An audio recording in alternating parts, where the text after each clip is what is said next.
Hi everyone, it's Norman Kochnick once again, and it's a little bit cold, so I might be more snugged up today than normal. It's quite cold in Sydney. It is the middle of winter, so as you would expect, it's cold. The reality is that I'm just going to check whether I've got the internet going. Let me 1 second, guys. I'll just. Yeah, everything's fine. All right, so I'm here. Well, the aftermath of the drawn test has certainly had an effect on a lot of frustrations out there. I've been involved in some Twitter action today regarding some post discussions. It's very clear. If you look at my community page, you'll see the relationship to my discussion about the template that Virat Kohli has talked about. This team, despite a few matters of conditions, is the template for the Indian team. So he's pretty adamant. I think he's quite happy with the fact that KL Rahul has opened with Sharma, and he's got still Pujara and Rahane around him. That is Rahane around Kohli. Punts there, Jadeja. Now, the Thakur Ashwin scenario will be panning out for the Lord's Test, whether one of those two will be in or out. And of course, the bowling of Shami, Bumrah, and of course, Siraj are pretty much there. I did talk about in my community page about the players that are around that, but there are a number of great players. But there's a lot of issues around other teams at the moment. In England, certainly, we had David Gravely on last night. As you saw, we had 39,000, very close to 40,000 viewers on the show. I had 21,000 people earlier, so in total, I had some 60,000 viewers in yesterday's two programs. I'm quite proud of that. And for the whole test match, for the whole first test between England and India at Trent Bridge, I had around 120,000 plus people view throughout the 5 days in some 10 programs. So that's the template that I'm going to use, and I'm hoping that we continue to grow and continue to share this platform with many other people. It's extremely important to me. So yes, Pratyush has said that the 6.4 overs, Bangladesh won for 47. Australia can chase must have to keep that Bangladesh under 140. I'm predicting Bangladesh will win this. So I think in the last, this is now the 10th T20I that they've played, that is Australia. They've lost 8, possibly now 9. They've only won 1. Diabolical. And they're talking proudly about, I think O'Keefe come out, who's a state bowler. He's played for Australia.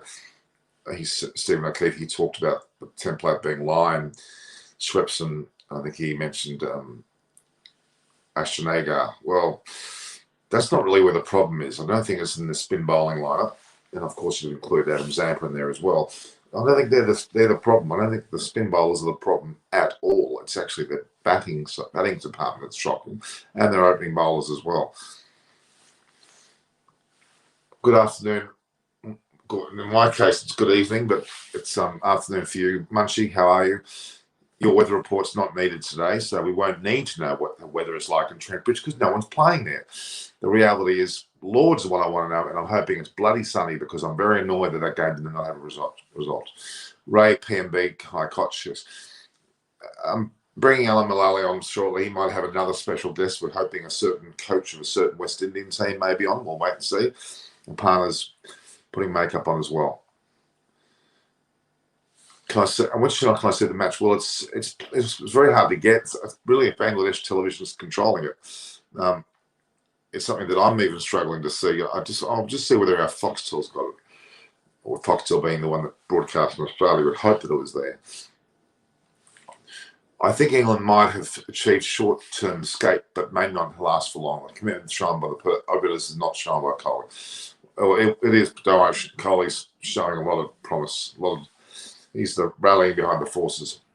On fan code, Patricia's saying. I'm just going to see if there's any.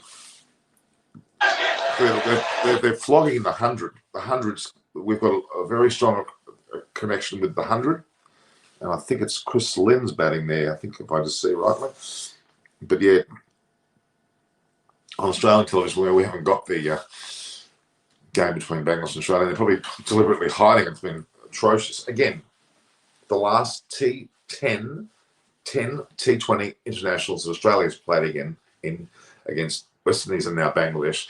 They've won one. And Alan Mullally's asked me where I'm when. Of course, I told him now.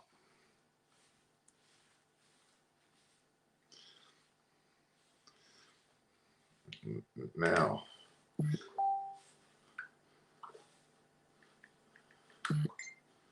So the reality is that there's a lot. Munchie, what was your thoughts for us, sir? Good PM, Munchie and Norman. How are you? So, okay. For something around, often writes very good notes. Middle order is weak, but if the openers can get a consistent 100 runs, then we can set the platform needed. I think our openers will be the difference between the two teams. Are you now talking about the India and England Test series? I'm guessing. Yeah, you are. Okay. Yeah. I mean, the middle order's punt's not weak. I'm pretty convinced, although we didn't see evidence of it, that had Pujara Sharma gone out to bat on the 5th day and done what they were going to do, we would have seen India go very, very well. And they may have had Kohli and Rahane to use as well, but they wouldn't have gone much further. I predict they would have been 2 or 3 down when they passed the score. I think they were really determined.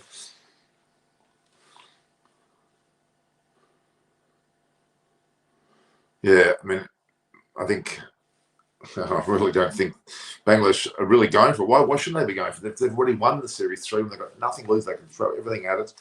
And yeah, that's certainly what I'm predicting. But Australia are really struggling. They changed the side yet again. They keep saying they're resting guys. What the hell are you resting players for? Why are the Australian team always resting players? This is the last match before the World Cup. So why aren't they putting their best team forward? They're not should be resting anyone. They should be putting their best bloody team forward.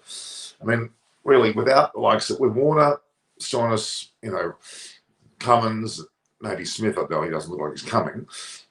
They should be in, and Glenn Maxwell, they should be in the team unit playing as a team prior to the World Cup. They're not. They're going to be playing IPL for their various clubs. Whether Warner gets picked is another thing. And the reality is they're left with just the World Cup to play, and there's no prep. Anyway, I'm not happy. The potential thunderstorms today and rain, but dry the rest of the week. Looks like we can have 5 days of test match at Lords. What an exciting test match it'll be. I would love to have the final day and overcasting. The ball would have moved plenty, but it would have been an interesting chase. I think they would have got there. Munchie, can't put you on your money that England that there will be a 5-day dry. Now, Munchie, just let you know, Munchie, that Patricia's turning. He's not even 15 yet. He's 14, and he's being sarcastic to you. How about that? Pretty strong character. So we're asking whether they should play Ashwin. Aussies playing to survive. That's it. They only survive. Yeah, that bowls will enjoy the outcome with his action long term. Yeah, I think he will. Jofra Archer's in a similar vein. Bumrah may play 2 or 3 tests, and he may then see Ishan Sharma come back. That's my prediction. But the idea is that Bumrah would play the first few tests and actually win the matches and then have a commanding lead. And he did his job in the first test. He got 9 wickets. But unfortunately, they didn't win. Very frustrating. I'm going to talk about the psychological damage and positives from the first test match as well in this review, and looking forward as well, because we're at the next test match is only 2-3 days away. It's quite soon. Hang on. I'm talking about the current. I'm on the Australian media circuit, and they tell me today in their write up they have said. So look, they've said. What have they said? They've said. I'll get it here. It's here somewhere. Aussie. Okay, they said that in Zampa and Ellis, they're in. Ellis was rested yesterday, and out of Ty Hazelwood both rested. So I'm talking about those players, not the overall player. Which player are Aussies resting? I've just said Ty and Hazelwood for this match. True Holmes will no longer be a part of it. I think George Bailey's taking over, I think, for the next series. earlier there used to be one day ago between the tests, so it used to last for 6 days. Yeah, look, there's a lot. Okay, we discussed it a lot yesterday with David Gravey. It's the logistical issues. It's the OHS, occupational health and safety issues. They're not going to give a 6 day of a test unless it's an extremely important match like a World Test Championship, which they did do, which was great. Okay. Munchie, please join the channel and preview the second test. Munchie, if you want to join, you can. I mean, you're going to have Alan Mullally on, perhaps. And Munchie, do you want to join? Munchie, yes or no? Do you want to join? Bloody kids, yes, exactly.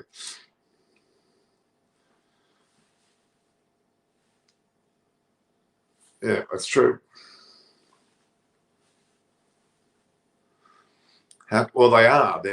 There are players who are keeping themselves for the IPL. Stoinis, Maxwell, Warner, Smith. The list goes on. Even, well, Stark, well, kind of Stark. Okay. Same lineup for Lords by India. We've had too much rain recently for 2 spinners.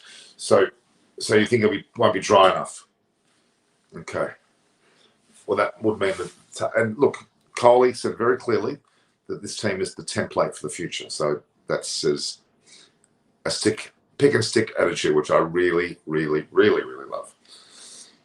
So Munchie, yeah. So I'm just going to go on and check. Chris Vernon's playing cricket today. He played cricket yesterday. Playing cricket every day, yes. I'm just going to check on a few things while we're waiting for our guests. Any comments, guys? But Agnew is saying that it will turn and Swan also benefit. Also benefit, and with sunshine when it turns. Yeah, that's true. But I don't know by what Kohli said about templates of the team being the template. You'd have to think they're not going to change the side. But if they do, it'll be Ashwin coming in. That's it. Whenever India played 3 sevens and 2 sevens, they failed to catch the tail. Okay. What should Aussies do to get back on a lot? Will RCB win this year? I'm not sure about that. I think he will. Hello. Alan Mullally. I haven't shaven. I need to just quickly need to swap from my phone to my iPad, okay? Just now. Trouble with the weather, okay? You need to change again. We're having trouble with the weather here, okay? Yeah, Perth is a shocking place to live. It's horrible weather. Well, I am watching this thing here. Okay, all right, okay. I just got to can that. Hang on. Alan, what did I say about showing other TV sets? I said, don't do it. Just give me 2 seconds, Norman. Okay, so Munchie says England will go in with the same bowling lineup. We're going to leave the studio. Hang on, I'm talking. England will go in with the same bowling lineup unless Wood comes in for Broad. England batting is another issue. I would say Pope would come in for Lawrence and Hamid for Sibley or Crawley. That's going to be interesting whether England change their side so early, Munchie. But yeah, Hamid certainly. They may actually wait. Alan's going to come back. He's changing platforms. Yeah, Munchie. And David Gravey also said this. Teams need to stick to the same team for more than one match. Okay? With all due respect, I'm not a fan of Lawrence at all. Sibley, I've got my doubts about. Crawley, I've got more time for. But anyway, with Burns. But the reality is that England, in all fairness, should give the same team a go to the second match. Only Wood may come in for the horses for courses for the pitch, perhaps in place of Broad. But I would not be changing the side until maybe the third test. The same goes for India. I'm not happy with that. But if you think Hamid should have been there, well, then the question that I have for you is, why then wasn't Hamid put in the first test? If they're going to change him so quickly and one match into another player, have they made a mistake by not selecting Hamid at the beginning? Well, that's a bad call on the selector's part, meaning the coach. In this case, they should pick and stick. Give them a chance, at least 2 matches.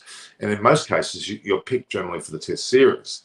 That's the way, that's maybe old-fashioned, but it's truly the way in which teams would be able to pick their sides. And I think Neil Harvey, the former Australian captain, selector, scored 6,000 test runs, a legend, played with Brabham. Magnificent mind, has watched many generations of cricket, will always say you pick and stick. It's not just pick and stick for the sake of it. You make a learned decision or calculated decision as to who should play in the series for the whole series, especially a 5-test series, especially batsmen, and give them the full chance to prove themselves in those 5-test matches, unless there's an injury or something more dramatic or disciplinary issue. So if Hamid was the one they were wanting to put in early on, then that would be the case. If they've told Burns, Sibley, Crawley, and the like that they've got 2 tests to show themselves, that's a different story.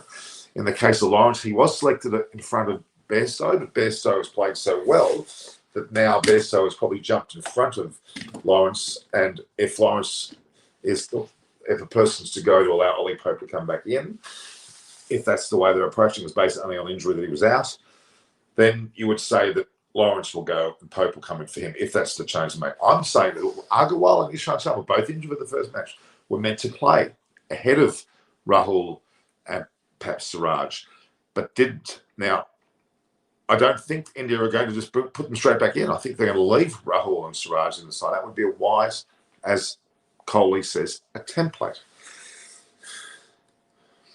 What is the weather for Lords? Perfect. Good weather. Okay. Everyone listening, there's no need to ask me a question about the weather for Lords. First of all, it's 2 or 3 days out, but the likelihood is it'll be good weather all the way through. Weather is not a threat.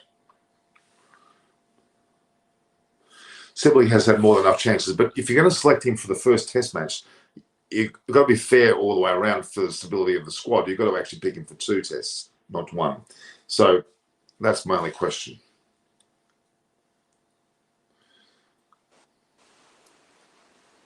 All right, Alan, have you rejoined? How are you? Good. Just come to the centre a bit more. Just come more to the centre. No, the other way. The way? That's better. Okay. The So we're just talking about... Please bear with me. It's bad weather. It's hosing down. Okay. Well, that's unfortunate because in Sydney it's just freezing. Now, I'm going to ask you a few questions, Alan, throughout the night. But one question I want to ask, which I didn't talk to you about before, was the perennial question that David Gravity answered, that I've spoken to Neil Harvey, the famous Australian selector, and a number of people in selection modes. One of the most common comments that's made is that they learnt, and they always will learn, that the best way to pick a team is you pick a squad first for a series. You also then pick a team, generally for the series, or at least a number of matches, say 2 or 3, which should not be changed unless there's injury or something about the pitch which warrants a spinner or bowler coming in. The reality is, the question is, the danger here is that both of these sides make changes. I think they've got to give these players a go. And I mean, simply, a Munchie made a comment a minute ago saying that they've already given Sibley plenty of chances. Well, if they have, they've given him another chance to play in this series. If he doesn't play well in one match, you just can't drop him the next match. It's too knee-jerk reaction. Players have no stability in their mind. So I'm asking you the question, when a team is picked, in your experience, in the first test match of a series, for a 5-test match series. Or any test match series? The India, England, or any test match series? It doesn't matter. There's a reason why when you first started with that comment, like you said to me earlier, I'll just be serious. I'm being serious. Now, when you first said those first few comments, I went, how many times did Graham Hick get dropped and recalled? I'm not talking about individuals. I'm talking about an actual. He was dropped and recalled 13 times. He was made a mess of. You need stability. You've got to give guys chances. Now, Mark Taylor, I think, went 50 innings without scoring a 50. And then he equaled Don Bradman in India. Peaks and troughs. Yeah, Greg Chappell's had 7 ducks in a row. Even Pujara at the moment hasn't done that well. Rahane. This is the thing. I think that people are too quick to want to change the side. The reality is I'm very impressed with the Indian selection process. They want instant results. You don't get instant results. It's longevity and also peaks and troughs. You can't play your whole career. Like I played for 18 years county cricket and 7 years for England. You don't go every single day and do the business. It's peaks and troughs.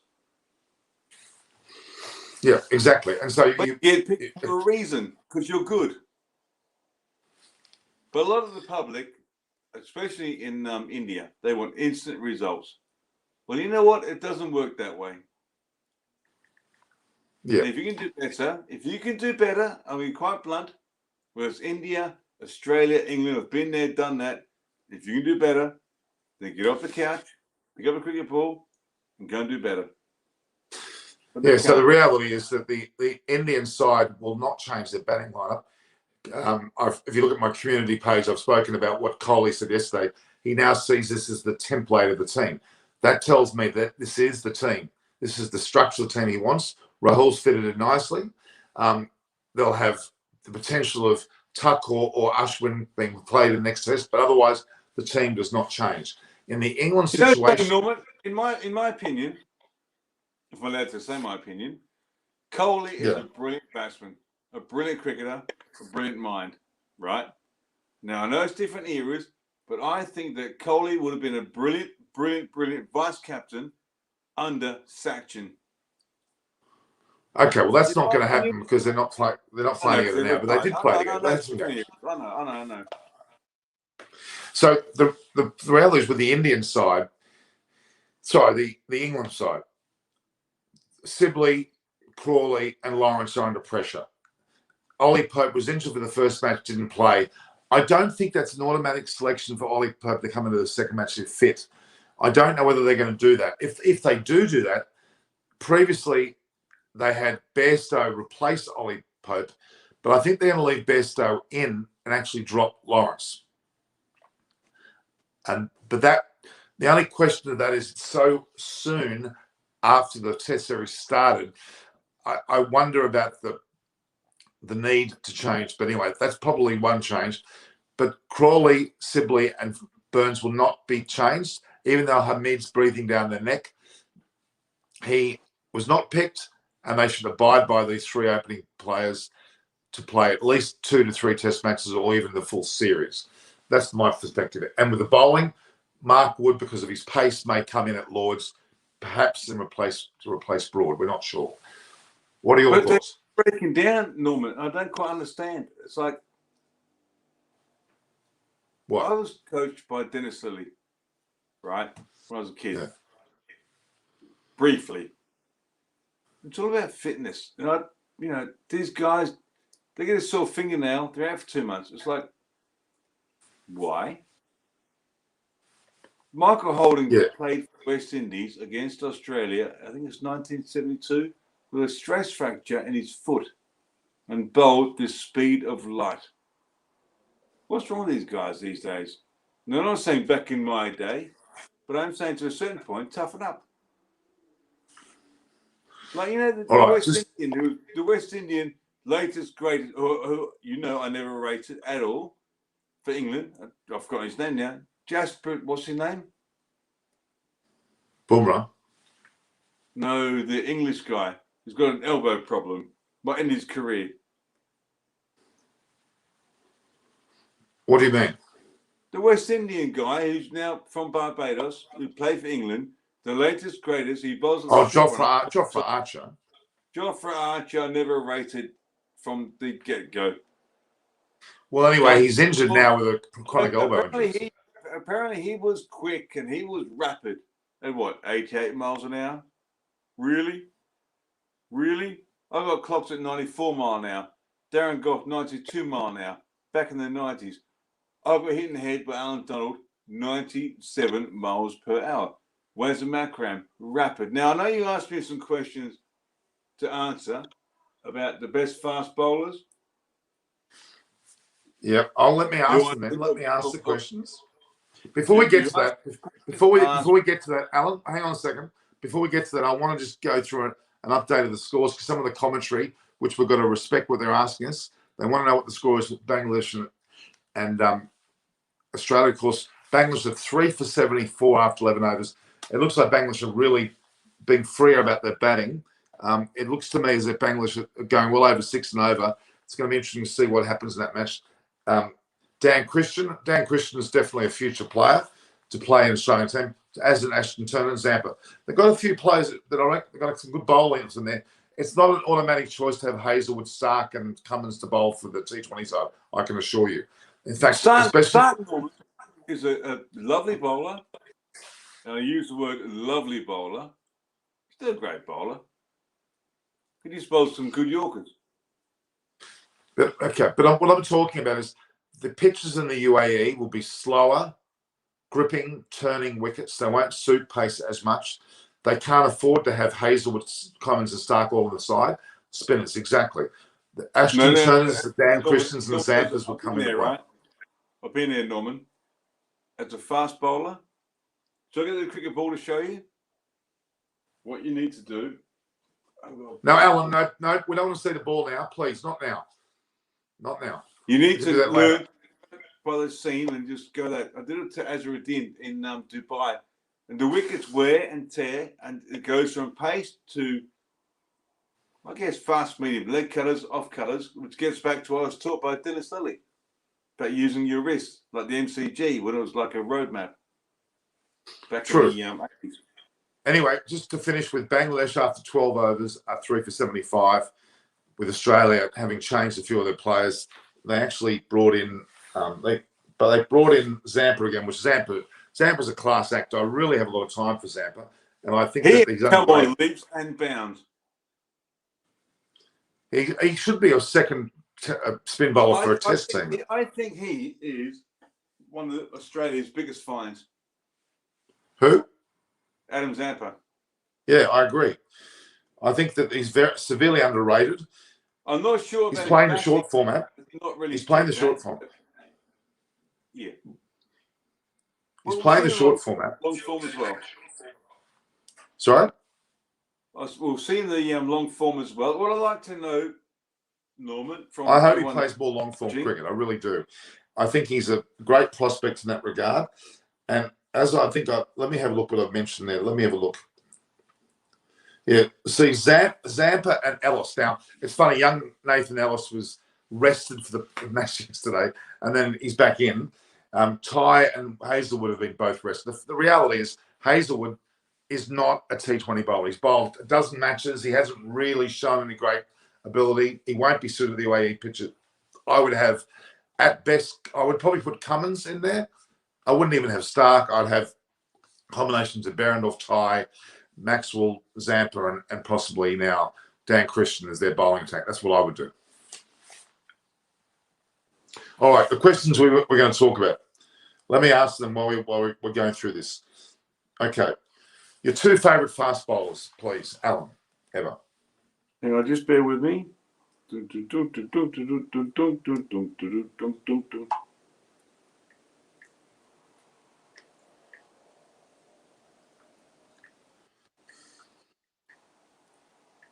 So, Alan, I'm not the being questions rude. I'm going to ask.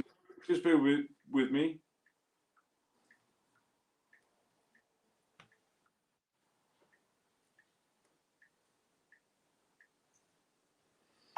Now, I'm not sure how that works, Norman. Okay, I can't see. So answer the question. I've just sent Phil Simmons the link for here, okay? The StreamYard link? Yeah. Okay. So, I've written down your two favourite guys, which is very rare. Two favourite fast bowlers, and why? Well, to start with, the first question: who's better, Sachin or Kohli? No. It doesn't matter about the order. I've asked the question: who are your two favourite fast bowlers and why? My two greatest fast bowlers. Well, Wazir Akram, I would imagine the word "greatest" is a better relevant word. Yes. Wazir Akram and Malcolm Marshall are the greatest. And now, bear in mind, I'm friends with Malcolm Marshall. Sorry, with Dennis Lilly and various guys. And when I've said to you, Norman, no, it's Wazir Akram, Malcolm Marshall, the two greatest fast bowlers ever. Forget Harold Larman. Munchie agrees with him. Munchie says Malcolm Marshall. Forget Lilly. No, Jimmy Anderson, no. Forget McGrath, no. Sorry. Wazir Akram and Malcolm Marshall. Now, I know why, and Norman, you know why. Now, let's, the guys who are jumping on board here, answer the quick, do their research, and answer, they got 5 minutes, to say, why do they think they are the best, in my opinion? Now, bear in mind, I played 17 years of county cricket. Okay, so you're saying Wasim Akram and Malcolm Marshall. Munchie said Malcolm Marshall, which he agrees with you, and Jimmy Anderson. Yeah, but Norman, Yep.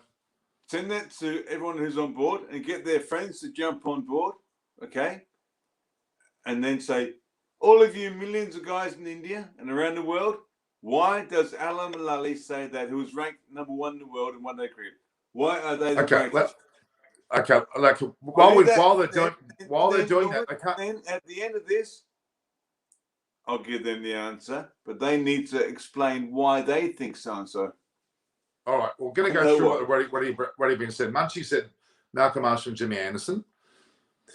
Baramarani said McGrath and Dale Steyn. Just let me hear out. Manas Darwin said his two favourite fast bowlers are Alan Donald and Michael Holding, and his all-rounder is Pollock. I'm guessing that's Sean Pollock. Ashish is saying Sachin is best of all time, which is a question we're going to talk about later regarding Sachin or Kohli, aren't we? Let's have a look here. I've got that in my paperwork. Okay, I don't need to show you paperwork. That's not what you want to do. All right. They're saying Wasim Akram because of his pure swing bowling by Prabhanjan. Nope, wrong. Marshall was dial a ball. Dial a ball. That means amazing pace, but when slowed down, could bowl the ball in hoops. I left a few hints. Malcolm Marshall, Wasim Akram. I played 17 years of county cricket, 7 years for England. That's my hint. For you guys on board. They got you out many times? That wouldn't have been hard to do. Pardon? They got you out many times? I can tell you some stories, Norman. Okay, well, keep the story going. Answer questions, not stories. Speeches, Norman. They are so out to do speeches. Me and Wasim, we're very close. Now, poor Prachush Jay is back again, who's 14. He says he can't answer this question because he wasn't born in that age. Despite the fact that he knows a lot, he does know a lot. I'll tell you that much. Well, here's the deal. I'm going to pull... Now, Norman, you told me not to do this, but I will. Okay? No, you should. If you know you're not supposed to do it, don't do it. Stick to the questions. I've not read this, but I'm going to bring this out. Just, Norman, don't tell me off. When this lad says that, can't answer his questions. I wasn't born at age. I'm going to show you something where I was not born, nor was Norman, in the same age. Just bear with me for 30 seconds, Norman. Alan, we're not looking at any other videos, please. Just when you were 14 years of age, Alan, when you were 14 years of age, did you know anything about cricketers from 30, 40 years ago? Pardon? When you were 14 years of age, what cricket did you know about? Did you know about, people from 30, 40 years? Sorry? Don Bradman. Yeah, that's true. Well, age doesn't necessarily reflect your knowledge. Wasn't used to swing the late. Okay. Let's hear your thoughts about those two, please. Okay. Here we go. Where's Akram and Malcolm Marshall? Okay. Well, wasn't here Baramarani. Read what the Baramarani's written.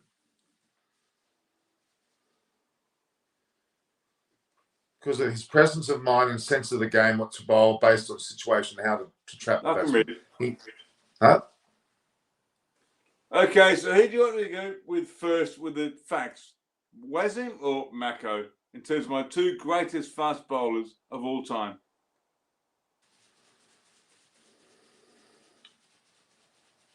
Should we start with Mako? Alan, what are you talking about? I'm not getting what you said. Who are we going to start with? Malcolm Marshall or Wasim Akram? The best out of those two? No, they're the two top greatest. You can't dissect them. Okay, here's the deal. Malcolm Marshall started playing for the West Indies after a trial with Hampshire in, I think, 1979. Young 19-year-old. His action was skeweth. Right? He spent over a decade playing for Hampshire county cricket, day in, day out, and the West Indies, and his own club side, his own country called Barbados, day in, day out. His record, you cannot beat it, right? Yep. Wes Maxwell spent over a decade playing county cricket for Lancashire. Wes Maxwell learned how to play cricket with a tennis ball on the roof of his dad's house. Okay. Try that. And they both swung it both ways. My main thing is they both were very accurate. They were very, very quick. They could go up the ante, and they swung it both ways. They had a great Yorker, and they both had a great bumper. And they both took over 1,000 wickets in first-class cricket. And Wazen took over 500 one-day wickets. Okay. Excellent. But also, you've got to bear in mind, Malcolm Marshall was 5'10". Okay. So, great catch. Your thoughts are Malcolm. Okay, Malcolm. I've also Malcolm had great chats with I've had great chats with Wazim, and I've said to Wazim, actually, I was on the phone, Norman. You don't know this before I got on board today, and I said, "Who's the best?" So to Wazim in Lahore, he goes, "The best, Mako. Everybody knows Mako. He was the God bless me. He passed away from colon cancer in 2000, I think. He is the best. Malcolm Marshall is the best." Okay. All right. Next question. I want to keep it straight to the point because we want to talk about the England-Indian series. We want to talk about. I try my best to not get emotional because when it comes to fast bowling, and I just do get emotional. Okay.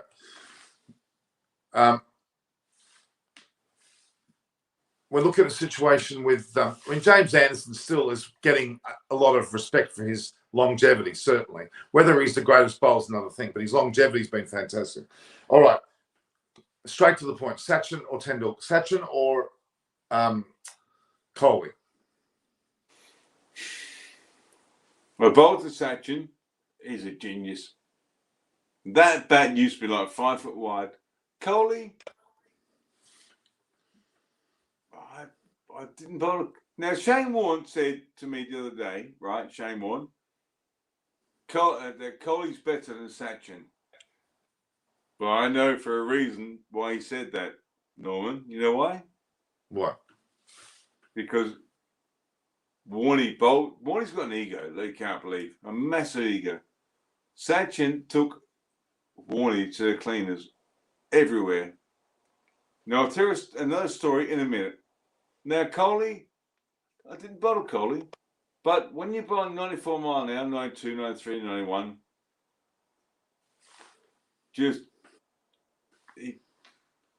it'd be a nice challenge. So you're saying Tendulkar, right? Are you saying Tendulkar? I'll tell you one thing. If I was to bowl on that wicket at Trent Bridge in my heyday against Kohli, I would give him about 5 balls. Well, he didn't last long as it turned out. But look, I know what I'll do. I'll give him about, and we spoke about this the other day. I would give him about 10 balls. You know why? So I'll break a few bones first because of his arrogance. Welcome to Spider World. I don't think, actually, having met Kohli, having talked with him, he's not as arrogant as you're thinking he is. I'm afraid he's not. I'm a fast bowler. I'm a pitcher. Okay. I got clocked at 94 mile an hour in my heyday. So my heyday, Kohli's heyday, please bring in the next one. All right, let's move on. I want to get to the game stage. Let's get these questions done. They are both brilliant, but I think definitive question, definitive answer. Kohli, Tendulkar. Give me Sachin every time. All right. Okay. Now, the question of where you were born is of interest. You love this you too, played don't you? you played for England. That But one? you played for England. You lived in Australia. Tell us the story. What's the sort of background to that? I was born in a place called Southend on Sea. It's in Essex, near London. And we emigrated in 1974 to Australia, to Sydney, to Manly, where Michael Clark grew up. And then we moved to Perth. And then when I was about 15, So you were born there. When did you go to Perth? 1976. And you were how old? We went to Manly first, near you. Yep. Not really near me. Well, not far away compared So to England. how old were you? How old when you came to Perth? 5, 6. All right, Parnasani has joined us. Hello, Hello, Parney. Hi, My gorgeous Adam. girl, how are you? Good, thank you. How are you? Good to see you. Yep. So yes, and then we came here. Then my dad said to me when I was about 15, son, big Irish accent. What do you do for a living, son? And I said, Dad, I'm going to play cricket for my country. My dad freaked out. He goes, what country? I'm English, Dad. So when I was 18, $100, holiday ticket, did my thing with Hampshire and what have you. Okay, all right. So, you were born in Essex, Alan. Yep. You moved to Australia, to Manly and Sydney. That is when you were how old again? 4. 4. 5. Then you lived in. When did you move to Perth? About a year later. Right, and then you spent your how long were you in Perth? Well, from the age of 5 to 18, I had a one-way ticket with $100 for those guys. If you don't think you can achieve something, you can. I had 100. Actually, Norman, I was talking to my mum earlier about this. This is dead serious, right? Dead serious. I had $100 and a one-way airline ticket with Royal Jordanian. Go and research that. Okay, so you were born in England until the age of 4. You moved to Manly. Then 5, you were in Perth. You stayed in Perth until you were 18. So from 5, you could have played for Australia effectively. I played for Young Australia. Sorry? I played for Young Australia in the first ever Youth World Cup. Right. Yeah. And then you went. When did you go? At 18 years of age, did you return to England? Yep. With $100 and a one-way airline ticket with Royal Jordanian. Yep. I fly Royal Jordanian. And this thing here called my left arm. All right. So then you went through the so-called county system and ended up playing for England.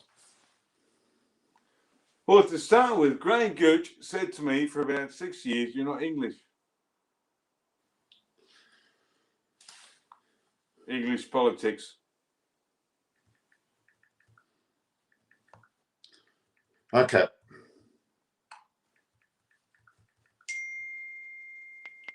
Okay. So, all right. That's a great. So you effectively you could have been either English or Australian in terms of playing sport. You could have played for Australia based on you would have been made an Australian citizen. I'm assuming at that stage. I actually preferred baseball, but it wasn't that big in those days. Anyway, Sparta, how you doing? How you getting on? Okay. All right. Alan, have a look what I've just written. Okay, we're going to move things on a bit here. Let's talk about cricket. What happened Yeah. yesterday? Was disappointing? It was I mean, disappointing we will never from a match know perspective. which team actually lost and which team actually won, even if it was declared a draw. But I think India was really good. But then, England can say that in 2018, they have stopped India with 220, 250 something runs. So, but then India can argue that the conditions kept getting better throughout the match. So India might have won. So we never really know. what a disappointing result. Yeah, it was. It's interesting from the perspective of the match yesterday. We all waited with bated breath for some play to come. The biggest disappointment, even Roger Root mentioned it, is it could have went either way. The conditions could have suited both teams if the bowling abroad got their act together, or as we would have expected, the Indian batting did well.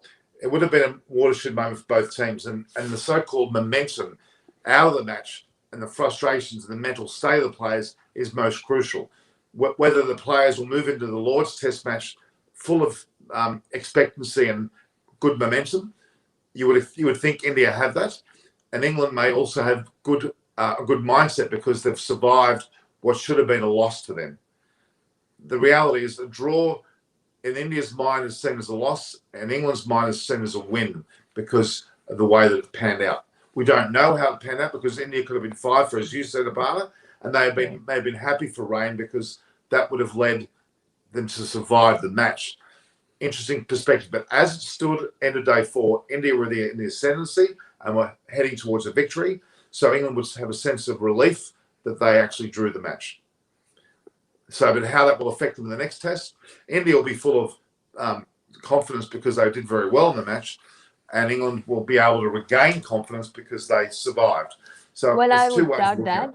I think England go to London with questions around their main batters after, player of the match, Joy Root, always single-handed saved them this test a little bit because their batting lineup wasn't, since Ben Stokes taken rest, start to shake up a bit. I mean, what we saw, only Root helped a little bit, saved this test. So I think they would be going on with a lot of questions to Lords about what their batting lineup look like. Wouldn't you agree? Yeah. So a little bit confidence? I don't think so. Do you think both sides are lacking confidence in this match? Yeah, well, India would be more concerned about Pujara and Rahane than they were a week ago, obviously. But, they would be overjoyed with the bonus of Rahul's latest coming as an opener. He's done good. He appeared, they were not looking at Rahul as an opener actually anymore. But as, Mayank Agarwal's concussion 2 days before the test, and then Shubman Gill has been ruled out already, Rahul had to step in. So India's batting lineup has been best in this test. I mean, looking at the conditions and situations. So that's one thing that England has to worry about is since Ben Stokes, they haven't been able to find a replacement, or they need to give chance to Root. Sorry, not Root, the youth for the Ashes. I think if they're going to be coming with this sort of a team with Ashes to play in Australia, I think it looks like very all favors to Australia. Yeah, look, the reality is that you talked firstly about the Indian batting lineup. It would have been good to see Pujara and Rahane take hold of this fifth day and actually win the match for them and, validate their position in the team. But they won't be. They'll be in the second test match. The whole team will be. There'll be no changes. Mark Wood, not Mark Wood. Sorry, Ashwin may be the only change that can be made on the basis of replacing Thakur. The other matter is about Agarwal. I feel sorry for him because he was destined to replace Gill and be the opener for the first match and be there for a number of matches. KL Rahul had the opportunity and he's taken it with both hands, and they will not let him out. And I think Kohli was suitably impressed and sees a man that's already played 35 odd test matches and will leave him in. So there'll be no changes to the Indian side other than Ashwin potentially. Although Munchie said that there's been too much rain already in England, and even though there's good drainage at Lords, the likelihood is that it won't be dry enough to bring in a second spinner. And with England, even though there's a lot of pressure on the openers, or more so Sibley and also Crawley and Lawrence because of Pope being out injured or due to come back, and Hamid playing well, I don't think England are going to change their batting lineup either, and they'll only make a bowling change if needed of Mark Wood coming in for perhaps Broad. So there'll be minimal change, I think. But if England are crazy enough to start chopping and changing so quickly, they may do so, but I don't think it's a smart move. Because why do you select a person for the first match and then suddenly drop them for the second? Unless it's done something very attitudinally bad or disciplinary-wise bad, you leave them in. You give them at least 2 matches, if not the series.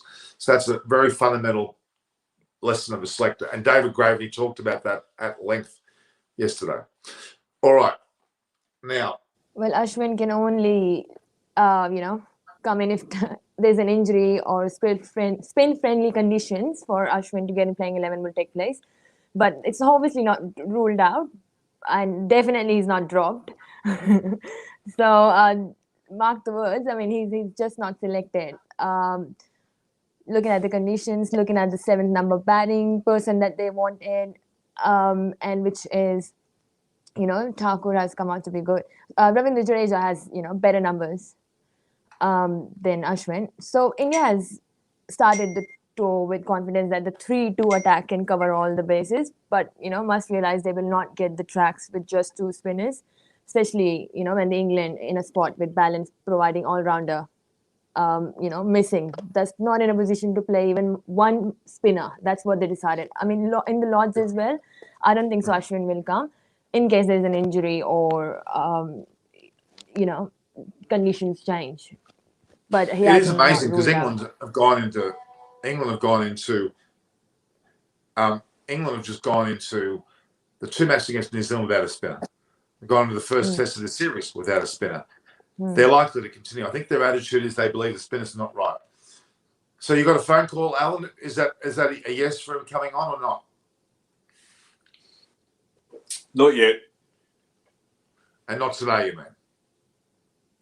He's busy sorting out various things. But okay, all right. Let me try and all play. Right, we'll move on. Out loud? All right. So, so James Anderson, bottom line is... play this out loud, Norman, or not? What do you think the team would look like for the next one? For, the spinners, fast bowlers, what do you think? All same? Is that what do you think, Norman? For the match? Yeah. As I said, Mark Wood is the only potential player to come in and place abroad because of his pace, and Ashwin may come in for Thakur if they think it's spin friendly. And I don't think either of those things will happen. I think they'll both keep the same side. In particular, because there was no result in the first match, they didn't actually end the match the way they'd like to both do, and they're going to give their players a chance to prove themselves in the second match. And I think that's going to play in India's favour, as a matter of fact, more than England's favour. No, it's not. Why is that? Why would you say that? There was no way India was losing. England team were outgunned in the first match. And India was not losing, Norman. How can you say there was no way India was... There's no way. And it's not, but what do you mean? I said it was in India's favour for the second match. No, I'm just saying the rain was not in the favour for India. No, I didn't talk about rain. Oh. I talked about keeping the same team. Oh, okay. Will be in India's favour for the second match. I didn't talk about rain. I said the fact there was no result means that both teams will give their players a second chance. But the Indian momentum and playing capability was that they were going to, that's going to be in India's favour now to be able to keep the same sides because they were superior to the England side, I would argue. And it's a real pity they didn't win the first match because they could have well be up 2-0 now. Norman, it's the best I can do. Partner, what That's part right. of the world are you from? In India or I'm based in Australia at the moment. Whereabouts in What's Australia? Sydney.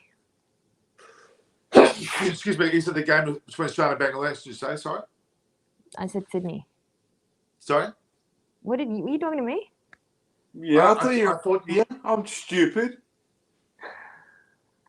Norman, you're dumb. By the way, partner, while we're here, right?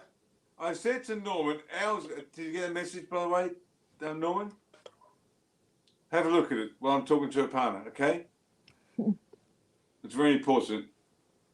I said to Norman, have a shave, right? He goes, oh. Oh my God. Norman, have a shave. Norman. Yep. Okay. Okay. All right. That's me. Okay.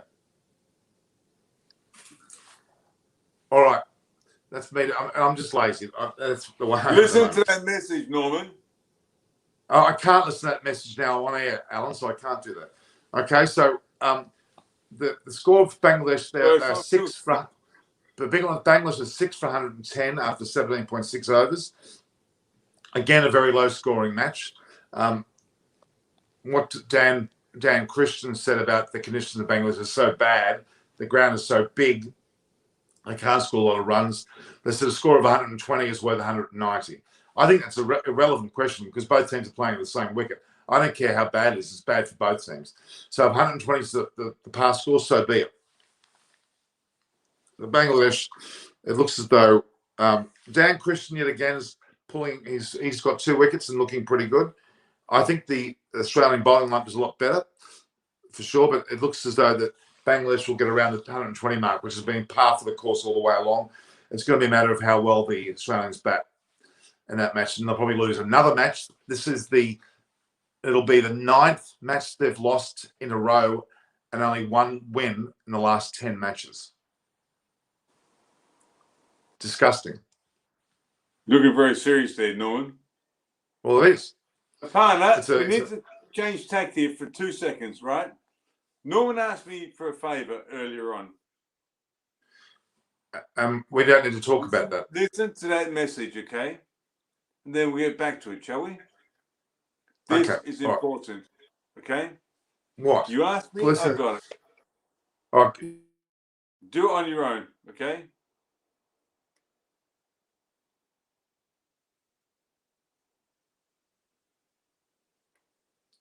Listen to that on your own, okay? You asked me, I've done it.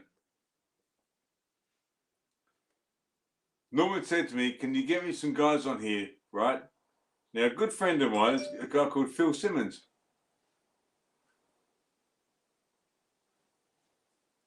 You know who Phil Simmons is? Yeah, okay. Alan, there's no point in talking about someone on the show, okay? Please. It doesn't achieve anything. Okay. You asked, I delivered. Okay, good. That's excellent. It's excellent. But it's just for the purpose of the viewers. They won't know that background discussion. Because you've not asked me about who's the best for the Ashes. No. We're going to get back to the matches that are on. We need to talk about what's now at the moment, Alan. Okay, we'll get back to that discussion a bit later. But I want to talk about now. And the Bangladesh bowling pitches, Patricia said that JHA, Bangladesh pitches are just pathetic, are very bad at the time for T20 cricket. Teams can't get over 130 easily. It is true. I wonder, though, on the UAE pitches, whether they're going to be any better because they are. Right there. Oh, my Lord. You know what? If I was born again, partner, I would come back as a batsman. If I had to play in Dubai or in Pakistan, give me that cricket bat because it's hard work as a fast bowler. In Bangladesh, it's not just the wickets, it's also the humidity and the temperature and the food. Oh, my Lord. Yeah, the food's nice. Partner, don't get me wrong. I love Indian food, right? I cooked up a nice kumar for my mum tonight, but it's a hard place to play cricket. They say Bangladesh is the hardest place in the world to play cricket. And that's why you don't get many fast bowlers. Because why would you want to bowl fast? Bowl spin. Give him the ball. Flick it this way. Flick it that way. Or give me a cricket bat. There's been some breaking news. Can you? Munchie's been talking about the fact that there was certainly some racial aspects to the matches in January. I was there for those, and so was a partner. The whole Siraj issue. Put that back up again, please. Unknown. Sorry? The last post, put it back up again, please. Yep. There was discussion about racism again. Now, I think Munchie's referring to an incident that happened in England, actually. It's a bit of a follow-on from what happened in Australia earlier this year and late last year, where there's a fair bit of racial slurs that occurred, and it may have happened again in this match at Trent Bridge. I haven't heard the detail of it. Baram Irani's also talked about it. That's a very sad state of affairs. we all can sledge. We can all muck around from the ground. We can say, you know, you're bowling rubbish. You're too tall. You're too small. We can say all sorts. Let me cut straight in there. Straight in, right? I'm going to cut straight in here right now. Who's this munchy bloke? Norman? Okay, Alan, I'm going to say goodbye to you, mate. We're not going to have a fight on air, okay? Would you like to get straight? No, of course we won't. Alan, off topic now, okay? Get back to what I'm talking about, okay? I've warned you about this, please. I don't want to go off topic. I want to stick to the topics, okay? If we bring up a topic, there's been racism. Well, it actually came up from Baran Marani. He brought the topic up first. Munchie replied to that, okay? It was about the Siraj incident. This guy's a long time ago. Yes, there's been some news and racism that came out that was against Indian fans. And Baran Marani, who's based in the Philippines, who's Indian, is talking about it, and he's talking with Munchie. So that you're not to just to preempt what one person has said. The reality is there has been a lot of problems over a long protracted period of time in a number of aspects. It happened in Australia, certainly, and also now it has happened in England. We're not sure the details at this point, but okay. Norman, can I just say one thing? Approach it with a sense of humour. Yep. Been there, done that. Now, Norman, no, the guys and Aparna, please listen. I'm going to say this. I'm going to say it clearly about racism and all your bullshit, right? We immigrated here in 1974, right? My dad's Irish. Look at the history about the Irish and the English. Norman, before we get started with everybody else, you want to learn about this history stuff with racism? Let's get here now. If you're me here, Norman, let's get started, right? I'll be very polite. Norman. Just listen. Okay. The reality is that I went to school at Kennington Primary School. I was 4. I was 5. I was 6. I had a funny accent. It was an English accent. Fair text me, Norman. Let's get to the guts of it. I went to Kennington High School. I got into fights with loads of different people from different races. I protected loads of people from different races, different cultures. Don't give me this racism crap. I am white. I live in Perth. If you don't like it, then go fuck yourself. Okay, Alan, right. See you later, mate. That's enough. I've had enough, mate. That's enough. Okay. That was, I don't know where that came from. I must apologise, viewers. I don't know what's going on with those comments. I don't encourage those comments, and I'm very upset by them. So Baran Marani and Munchie, I must apologise for that. It was disgraceful, and I'm not going to have that person say that again. Okay. So we have to regain ourselves apart. These are the moments that live television has that you have to deal with, and it's not an issue. Okay. No, I'm letting you handle it because I mean you're the best person for it. Anyway, moving forward. Yep. Yeah, so Norman, Australia is not looking in a great place. I mean, I'm very worried about the whole team. The cricket team is falling apart. What I'm disappointed about the most, what I'm seeing with the Australian cricket team, is that I'm getting a sense that they actually don't think they're in a bad shape. They actually think things are going okay. They actually have this. I mean, I know you've got to be very positive. You've got to have a publicity point of view in mind where you're actually very, very much in a situation where you are very public and you're very much having to be wary of what you say. But I think they need to understand the situation. It was really.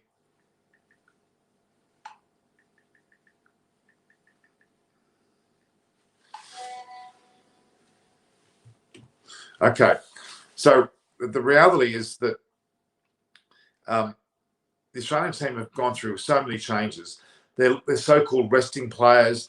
Why would you rest players when it's the last game of a series, when they're not going to play again for a long period of time? You would want to be able to get them to have as much exposure to the format as they can. And it's...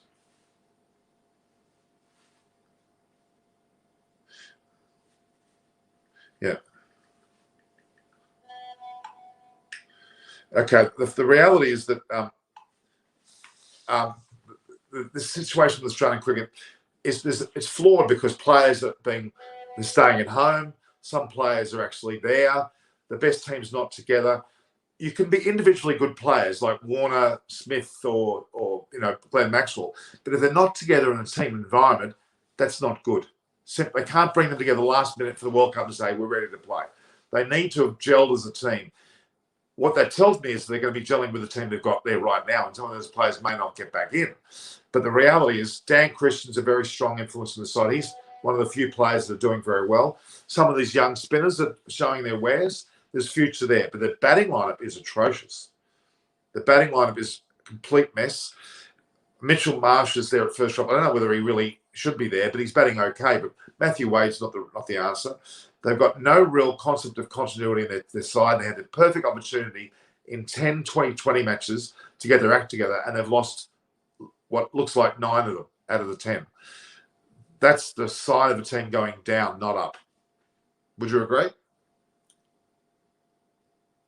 100%. 100%. And I think this COVID has impacted, how, like what happened in Sri Lanka with India, same situation. A lot of players are back home. They don't have couldn't make any changes, even though they did make 2 changes to the playing 11 from the previous game, after using the same set of players for a record of 4 consecutive matches. It was, Australia too has, made changes. They have, Zampa he's playing. Sorry, he's been really good. But I think that element is lacking, and I'm very worried for the Ashes. I mean, I'm an Indian cricket fan, but obviously, when it comes to Ashes, obviously I'm in all support with Australia. So, I mean, it's going to be very hard for them to give a good reply back to England if they don't clean their act up. Oh, absolutely, absolutely. It's really. I mean, there's some individual players that are performing well, like the Dan. Yeah, like Josh Hazelwood isn't a bad player, but he was rested, I think. Then why would you rest him? It's the last match of the series. I mean, there's a bit of experimentation going on. They're trying to get other players that go. I understand that, but I'm afraid you don't do that in a match representing your country. You do that. And then Zampa was he made his international debut in the 3rd match against Bangladesh. So he's been a new young player that I see, adds in value to the team. Then Matthew Wade, he's there. I mean, he's good, but I don't know why they rested Josh Hazelwood when you're on an international, tour. You go there to play matches. It's a tour, right? You got to go and perform. It's not a holiday that you can play whenever you want and then rest. No. Well, management has to sort out those sort of issues, and hopefully they're prepared before the Ashes. There's been some comments about the young Patricia, who's 14 years of age, has just talked about the fact that they're commenting about racism. It's pretty scary if it is true. I haven't heard enough about the reports. I don't know. So yeah, you're right. Australia's in trouble. First of all, they're going to go run off and do IPL now. There's about 6 or 7 players going to play IPL for the money. We know that. Then they come back for the World Cup. They're going to be underprepared. Individually, they'll be prepared, but as a team, they won't be. They're going to have a dismal World Cup, and they have to face that fact. Maybe they've got their eye on the Ashes. That's not the point you take.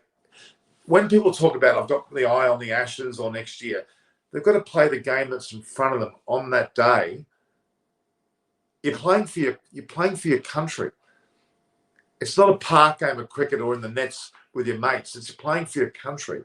You have to be in the zone, playing on that day at your best to win that game. Not about the Ashes or IPL or whatever. The reality is it's about money that's influencing them. And if it is, hence why we've got a destruction. Warner's worth tens of millions. Smith is. Cummins now is. Stark is. I dare say Maxwell and Stones are pretty well paid as well. The reality is money has taken over some of these players. If they take the tour to Western Indies seriously or the Bangladesh tour seriously, they would have been there. It actually happened to West Indies cricket. A lot of the great West Indian players, Gale, DJ Bravo, Andre Russell, and Pollard, they all went IPL, all made a lot of money. They then were tossing up whether to play for their country or play in the leagues. A lot of them went to the leagues, not the country. And in the end, it caused disruption. Now you'll see the West Indian players are realising what they've missed out on playing for their country, and they've come back, which is a good thing. I'm happy about that. So, especially around World Cups. So, yeah, that was an interesting situation. But apart from India's perspective, they're laughing because they've got a depth of player that is playing IPL, but that's also in their homeland. It's part of their domestic cricket. India and England have impressive depth. Australia, I think not so much. Yeah. All right. My microphone was off. Sorry. Yeah. No, that's right. I think a lot of people are a bit stunned about what happened. And I'm going to apologise again, guys. What just happened before was not my control, under my control. It is now, and I took control by not having the person on the line, because I'm very much apologise for the language he was using, and I don't think he understood what we were talking about, because we were talking about racism that has occurred in Australia and England of late, and for some reason I think he took it personally and he thought we were saying he was racist. I don't know where that came out of the conversation, so that's another issue. You've got my camera okay, haven't Pratush? I think that's young Pratush, who's 14. He wants to come on again. He came on the other day only in voice, not on camera, but maybe a bit later we'll put you on. No, that's very nice of you, Norman, to be able to get the fans in and be able to interact with them and just celebrate cricket. I mean, it's a sport that should be celebrated. Everyone should be, who is in love with the games like us, should be able to give an opportunity to do what they love doing, is talk about cricket. I mean, it's all about cricket conversation. Keeping eyes on cricket as well. Exactly. All right. I think that was it's funny. Google's asking me randomly just now about my birthday. Oh, when is it? It was the 10th of June, but it's not that. I think it's just wanting to see if I'm really the person who's online, which is quite funny. Anyway, all right. Okay. You were saying about the depth. I think India and England's got the depth, but Australia not so much. India displayed their ample depth, particularly in quick bowling, in defeating Australia on the recent tour, just this year, which was start of that last year, in making 6 changes from the first to second test, defeating England comfortably as well. New Zealand surprised, with their talent too. Whereas England has also displayed depth, flexibility. They would be playing, Australia would be playing against Pakistan, I think, next year, which hasn't happened for, I think, 19 something. So it's been a long time. They would be playing in Pakistan, Australia. Which is great, which is fantastic. I think I think same. And then they would be touring to Sri Lanka and then India. So that's what they need. They need a lot of matches. They need to play. And COVID has impacted a lot of things as well, but they still lack depth. That's my perspective. And for the Ashes in Australia, we're also, I mean, England would be laughing right now watching Australia perform. Yeah, look, we players such as Warner and Smith are very important to the Australian side. I'll acknowledge that. But what they're doing at the moment, I'm a bit confused. They should have been over that touring. So if it was based on a COVID reason and family reasons, well, I respect that. Okay, then there's a good reason. But if they all of a sudden, history has shown that strength in fast bowling is a requirement for success in Australia. Wouldn't you agree? Yep. And England as well, building up an impressive group. But however, good pace bowling alone isn't a guarantee of victory in Australia, for them as well, for the Ashes. But definitely Australia need is that strength in England need that strength that is in fast bowling, that which is a requirement. But I mean, Australia is fallen apart. So for the Ashes, I'm talking about that much because India is playing right now with England, and Australia is playing with Bangladesh, which is a very less known team, and the way that they're losing isn't very impressive. May it be any format, Now we're getting some great comment. Music Harmony, who's been a regular for a long time. He was pleasantly surprised, and very happy to say that the Indian pace attack has the best average and second best strike rate since 2018. That's a great stat. I like that stat. Mm-hmm. And Sumanth Sarastri always seems to want to know about the World Cup or the World Test Championship now. Okay. Now, there's a long way off, Sumanth, but you'd have to see, again, India, England, and New Zealand in that three-way involvement for sure. They're the three top sides. Who the fourth side will be, well, I can't comment at this point in time, but I would argue that they're the three sides at this early stage of the game. I still can't get over the fact that I was on air for 7 hours yesterday. People are able to contact me. All right. Producer says we want to see whether Marnus or Steve are at 3 and if Steve is available as like an anchor in the UAE, which is required. The reality is that there's some really confusing aspects, actually. Marnus Labuschagne is currently playing in the Vitality Blast in England in the short form, the T20. I'm not sure if he's playing the 100. He's playing in the short form. It needs to be clear about that he should be available. Why he didn't play, I don't know. Labuschagne, Smith, and Warner are certainly, and Patricia's brought these comments up, are three important players in the side in any format, to be honest with you. The UAE, we're talking about the World Cup. I don't know whether Steve Smith is actually going to go. There's talk that he will only go to play against in the test series coming up at the end of the year. So that's the issue. It's a matter of whether or not Smith is available for the World Cup. He said already that he doesn't look like he will be, which will have to bring back in Labuschagne into calculation.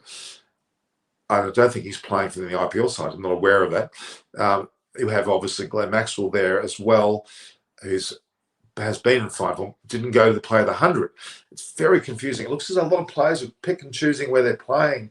Glenn Maxwell should have played for Australia both in Bangladesh and West Indies. He didn't. He's going to be part of the UAE connection for IPL and World Cup, you would imagine. It's very hard to work out what's going on there. We lost your part. Yes. I don't know. It just threw me out like last night. Anyway, I could hear you. Okay. So Marnus Labuschagne is a player that's playing in England at the moment in the Vitality Blast, the T20 tournament. I don't know what's going on there. He's great. I mean, India was so scared, even, India tour of Australia. He was one person. I mean, it's like, when you've been successful in cricket as a batsman, when the opponent team is worried that if we don't get this person out, we might lose the match. And he's one of those people, Marnus, that number of days that he has performed against India as well. I think he's great. I mean, Australia need more, I think it's the coaching or it's the management or more players like him as well. But as a combined, Australia doesn't look like in their best form at the moment. I mean, Bangladesh is a very less known team as compared to Australia for their performance over the years. And, I mean, I don't know. It's just very shocking and surprising to see something like that. I mean, I didn't see them losing that badly with, Bangladesh. Even Bangladesh has had some good players coming out from that land. Well, they're in their home conditions. It's going to fade them. We know that. It's not expected they do okay. But the Australian team should be able to overcome this. And they're using the excuse, it's difficult wickets. Look at your own team performance first. But Dan Christian is somebody who's proven to me that he's coming out of the mire, and he's done very well in the last match, scoring 5 sixes, and he's been pretty impressive. But he's not, he's not the answer alone, is he? Exactly. Oh well, hopefully coming back to India versus England, this 5 long test series. The second one at Lord's starts on Thursday. Hopefully we don't see that bad weather. Wouldn't you agree, Norman? I think some hot conditions or some bit of a sun would be nice. Oh, look, I think it looks as though we're going to have 5 days of Test cricket. It's going to be an interesting match. England have never played well at Lord's. It's a big opportunity for India to go 1-0 up. They should well have been 2-0 up, which would have been immense. But still being 1-0 up is a great situation with 3 matches to go. Puts them in a great situation. It's a long Test series, 5 tests. So, yeah, let's see what happens. Yeah, It's well, gonna be if the interesting. suspected heat wave arrives for the test in London, Ashwin might come in, contention as soon as later this week for the Lord's Test. If the Oval was so spin friendly, Ashwin took 6 for in a country championship game early this season. That's what I heard. Even I read the stat. So yeah, if the heat waves arrives, yeah, might as well we see Ashwin on the field in the playing 11. Yeah, look, Ashwin it's hard to comprehend when you've got one of the leading bowlers of the world not in a team. It sounds like he's not playing well. That's not really the case. It's just it was a very difficult but an important decision they made, and it worked. Yeah, Okay. And what won't change is 3 frontline fast bowlers. I think Jasprit Bumrah and I think Shami and Siraj, maybe him as well, and Ishant Sharma. Well, it's going to be, if they do bring in Ishant Sharma, they're still going to have to ring drop Thakur then, if that's the case. Be interesting to see what they do. Because they can't have Thakur as well. No, but four fast bowlers. I think Bumrah, Ishant Sharma, Mohammad Shami, and Mohammad Siraj will play, and only 5 specialist batters will play. So I think Thakur they might keep as the number 7, and if he's injured or something, then Ashwin. And so that you're getting rid of Jadeja, are you? Probably. I mean, no, I'm not. So why would you say that? I'll go through the side for a minute. You're putting too many players in. They can't have 4 fast bowlers. No, I know he's playing 11. yeah. If they're going to have 4, they've actually got 4. You could argue fast bowlers in there from this match: Thakur, Shami, Bumrah, and Siraj. They had those 4. Then they had Jadeja. Then they had, that's 5. They had 6 batters, including Punt as the keeper.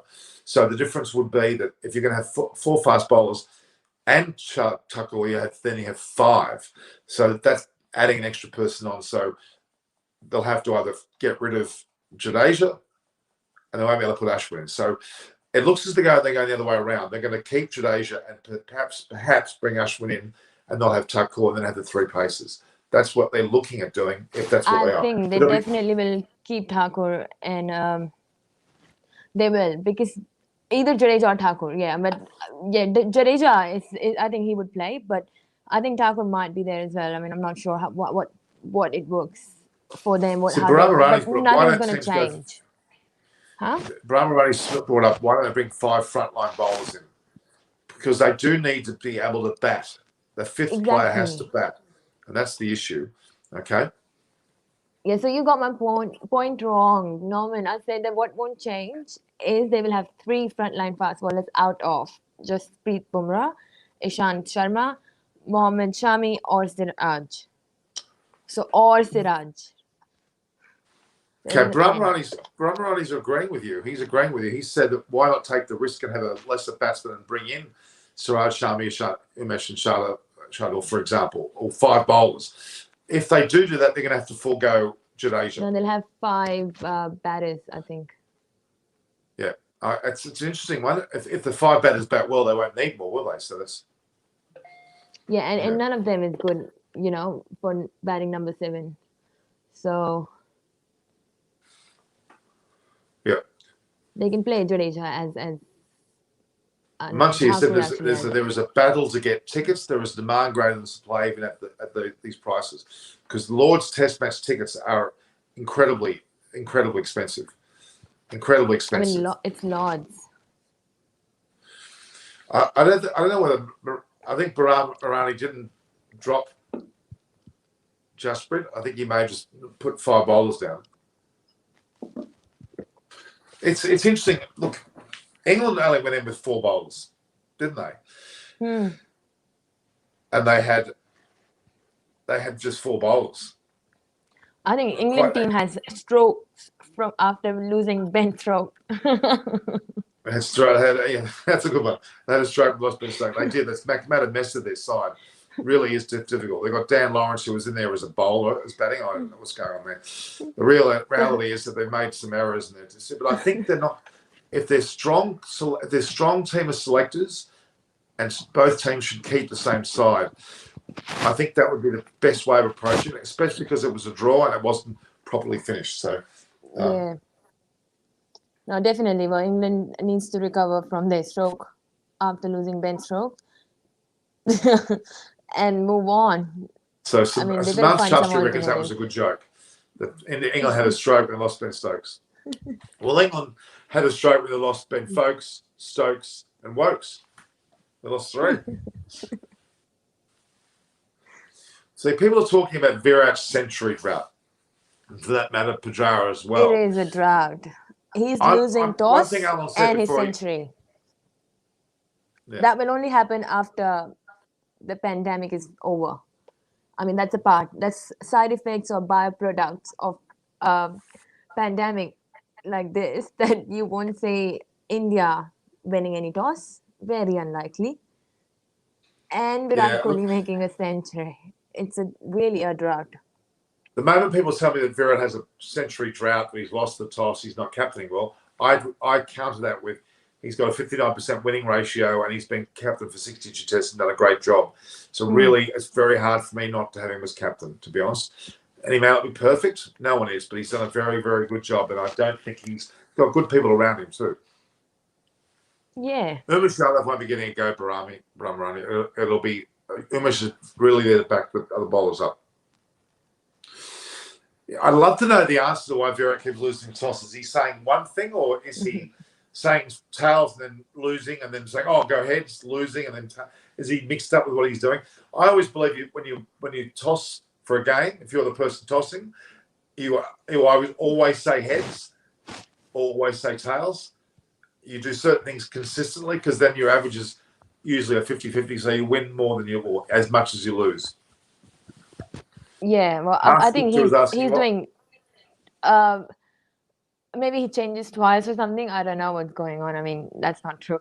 But there is something definitely wrong. He's got some supernatural power over him that not letting him, have that gut feeling when you do the toss is not working. But it's a superstitious thing. I think,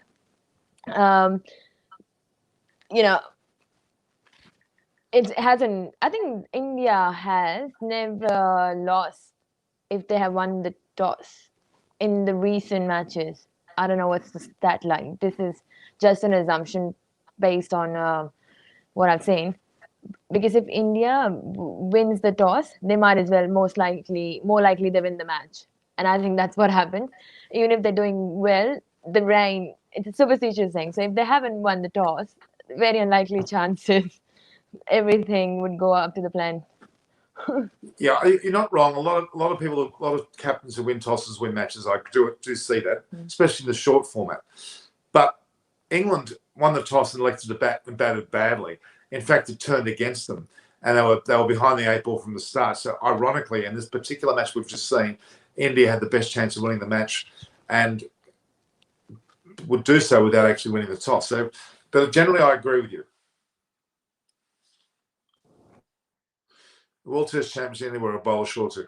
See, if they had confidence in their batting, Baram, they would be able to bat with one less batsman. That's a bit of the issue at the moment. But it would be a good thing. But really, with 5 batsmen and punt at 6, they already have 5 bowlers there as an option, don't they? They have 5 bowlers. They'll be a lot better than England, who only had 4 bowlers. Can you? I'm not sure See what's me? wrong with your system, but Could you see me before? no, it was black. Oh, yeah, it's just the screen went blank. I don't know. Anyway, That's all right. Have you got a reception issue where you are? Or? not really. I think everyone is just using internet because these days everyone is working from home, and not at this time, but it's just naturally isn't working to its best NBN capabilities. I've paid my bill. I've paid my bill. Okay. Are you doing fantastically, Palmer? You've got no problem. I'm still a bit trying to get over what happened earlier. It's still hit me pretty hard. Just forget about it, Norman. In shows like Yeah. this, in big shows like this, small things happen. Oh, I know. I'm just disappointed. That's all. This is Now, all the Lord's SRK track is fans out Lord's there. track. Yeah, the Lord's track is said to be dry. They've got very good drainage there, probably too dry, even though it's been raining. We're expecting conditions which are much more batter friendly, and as we've been talking before, India don't do as well on that. Sorry, England don't do as well at Lords as most. In fact, Australia always beat England at Lords, and it happens quite often with other teams as well. I don't know who this person is. I'm having to block someone here. I'm going to block the person.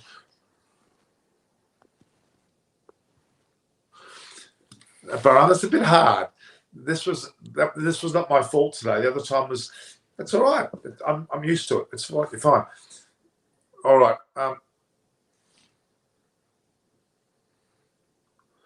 If India had won the Test match yesterday, it would have been India's winning the first Test match outside India after a really long time, excluding the West Indies. It's true. It would have been a big thing, and I just hope there's not a lot of frustration in the Indian side because of this situation.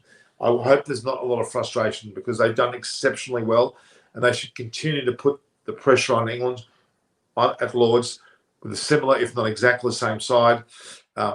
It'll suit India even more on this ball equally as much. In fact, they should be better off. If they go 1 up in this series, it'll be fantastic. They could have been 2 up, which would have been unbelievable. But there's still 5 Test matches. It'll ebb and flow. England will take advantage of 1 match along the way, if not 2. I still predict it's 2-all. It was meant to be 3-2, but 1 match is gone. What do you think, Aparna? It could be 4-1. Well, let's hope. No, it can't be 4-1 because there's only 4 matches left to result-wise. So it has to be. It'll be 3-1. But hang on. 4 matches left. Yeah. So it could be 4-1 because they won 1. No, it's a draw. Oh, okay. So what they can do is either win 4-0 or 3-1 or 2-2. Oh, so this is not. Oh, that's true. This is not a. Yeah. No, it's 4 matches left. The first match is a draw. It's a draw. Yeah. It's a draw. It's a draw. Nobody wins. But they both get 4. So you know what? I said 3-2. Didn't I? Yeah. But it can't be now. What is it going to be? I think 2-all. Yeah, I'm afraid I'm down. My 3-2 was on the basis of winning the first match. So the reality is 3-1. I think. Yeah. Brahmarani, I'm going to give you something in a minute. All right, Norman. I heard you have visited the city of joy, Kolkata. Have you ever visited the city of nuts? Oh my God, what's the city of nuts in India? Aparna? Not sure. Where is it? No one. I've heard you visit a city of Kolkata. Have you ever? No. That's a joke. Or it could be a place that's nicked. What is it? Is there something a city of nuts? So. That's a no-brainer. Come on, Norman. Guwahati city of nuts. I don't think that's true. I mean, if it's a joke, there is no city of nuts. Exactly right. Thanks, Beram Irani. I don't know. Sorry, Norman. Put the comment. It's very hard to say on the bottom. Okay. All right. So Norman, I heard you. Sorry. There's another one. What, further down? Yeah, Norman. What are you smoking now? I'm not smoking anything now. Is fans interaction happening? Gaurav, Ayan, what are we doing? If fans interaction is happening, you want to bring someone on? We could, Pratush. There is no place. Okay, it's a joke. All right. There's no city of nuts. I think there might be a city of nuts in the Philippines where Bahram is, because he's one of the nutty ones. All right. Pratush, do you want to come on? You want to come on air, Pratush? Okay, Norman, I'm going to take a go. We'll join you at the preview of the first test at Lord's, which will be on the 12th, which is on Thursday. So that'll be at roughly, I'm going to tell you now, roughly about 9:38. Sorry, our time, about 7 p.m. Okay. Well, thank you. We'll see you then, everyone, for joining us.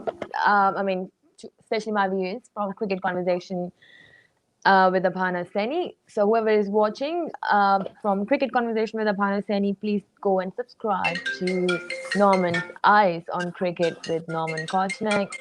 And whoever is watching from Eyes on Cricket, please subscribe to Cricket Conversation. I'll leave a link with my account. And thank you. It's been a pleasure to be on the show, Norman. Thanks, Pam. I really appreciate it. See you. Thank you, Pam. All the best. Have I visited Maharashtra, Pune? I've not been to Pune specifically. I've been to Delhi, obviously Mumbai, and areas around there. I've been to Jaipur, Agra. I've been to Amritsar. I've been to Kolkata. Also, the areas such as Chennai, a lot of places, but I haven't been to Pune specifically.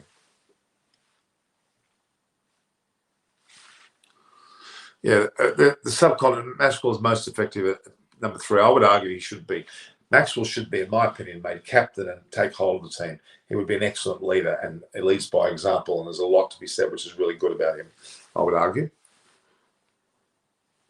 Without Stokes, Wokes, and Archer, England team will be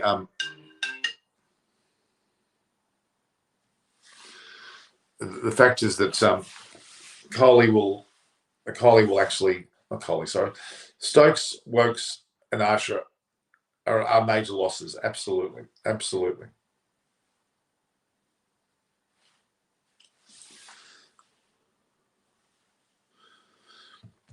Certainly are.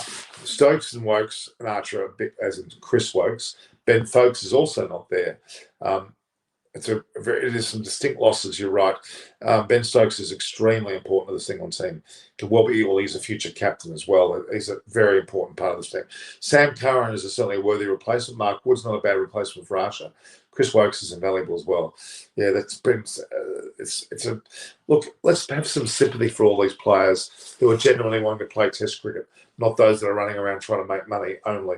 The ones that genuinely want to play are really at the end of the tether. They've been in bio bubbles. They've been on the go. They've had lots of quarantine, as I was suggesting. They've also had cricket squashed together, different formats, different challenges. And I'm just about had enough of this guy. Okay.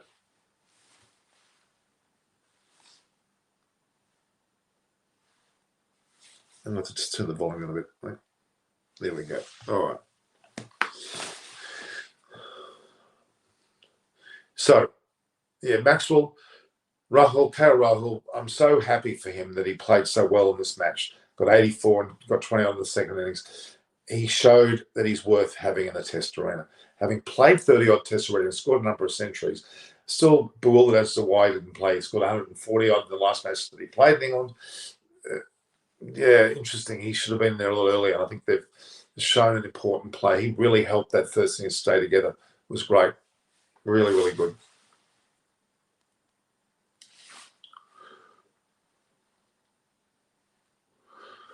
Yeah, that would be nice. The West Indian cricketers, we were trying to get certain coach on, Phil Simmons, but he couldn't make it today.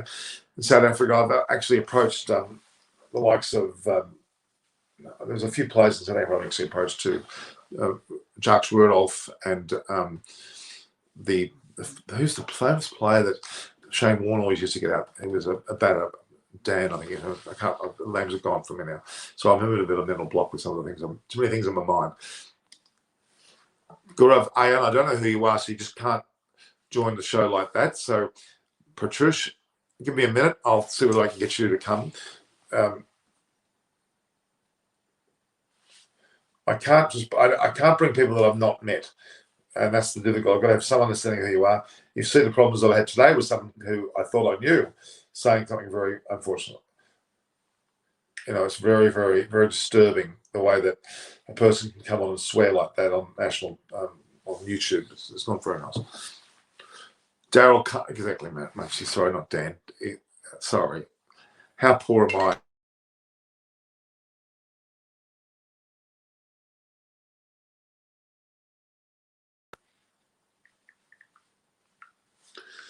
The reality is that we have a situation where, Daryl Cullen and someone I've had interactions with, Jacques Rudolph as well. They've both been fantastic.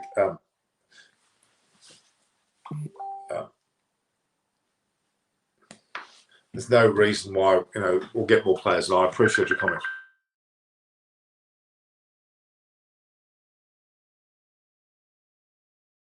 Apologise about that. All right, so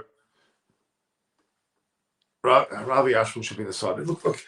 The biggest problem is that we have an issue.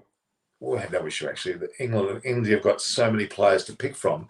It's given them so many options. The reality is that Ravi Ashwin, who is a great spinner, that probably going to be their best off spinner. He'll probably, if given the opportunity, go past Kumble in bowling stats. But Jadeja has also taken a couple hundred wickets, and they had to make a decision for the balance of the team. They thought Tucker would come in because of his all-round capabilities. Ashwin's also an all-rounder, by the way. But I think they were looking more at some of the medium to fast pace. Jadeja being a left-hander, left-arm bowler, and batting very well was that option that pipped on the day.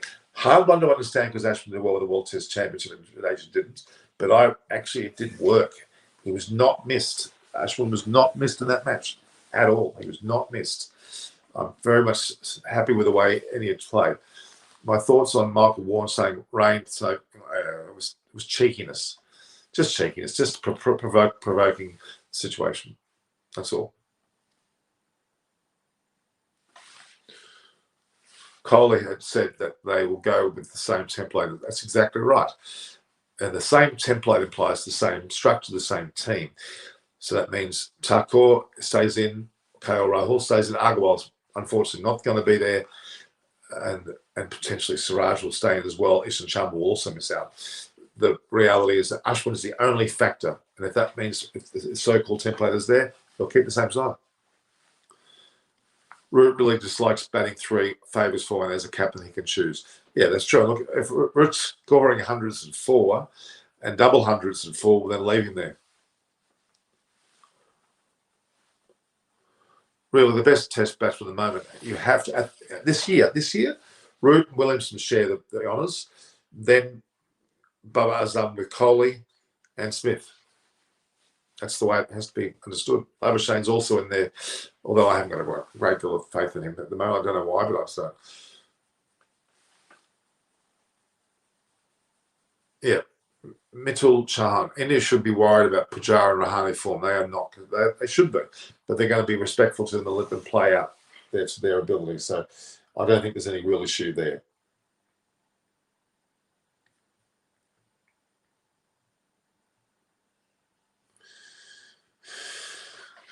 All right. Bring some form in Nicholas on the show. Everybody's just telling me who to bring on the show. I can't bring 50 people every time. It's hard enough to bring one person on. You don't realise how difficult it is to get people to come on the show. I'm very blessed though. I've had a lot of great people come. I've had Vikrant Gupta. I've had Boy Majun. I've had Deepta Gupta, who's a former cricketer. Pragan Audras, I know, and Akash Chopra, but they've got their own channels. There's a lot of people I will bring on. Don't worry. Why does Root dislike three? Because you could well be in the first over. I guess that's part of the reason. Marnus Labuschagne has batted well. Makes some moderators for the chat. Yeah. Stop giving me advice, guys. I mean, I'm trying to. I can't answer questions all the time if they're just about giving me tips. Tips is good, but just enjoy the show. Root is currently the best batsman. You would argue that Root is with Williamson. Yes. Well, Ravi Shastri's done a fantastic job, just as Kohli has. They're both worthy of being in their position, both captain and coach. Rahul Dravid's doing a fantastic job with the under-19s, I believe, and did a great job with the India A side as well. He will be the next national coach, given time, I'm pretty sure, but not right now.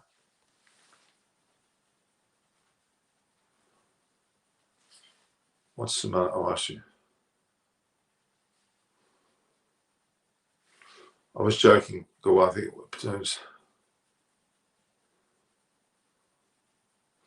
Okay, so the place called, is it Assam? Okay, Assam. Okay, good. Why not Rohit ahead of Bubba and Test betting? But anyway, I'm picking one player from each side. You could pick Rohit Sharma as well, but I'm picking basically one player from each side, the top sides. That's what I was doing. Wasn't based on. You can pick several players from one team if you want to. I can accept that.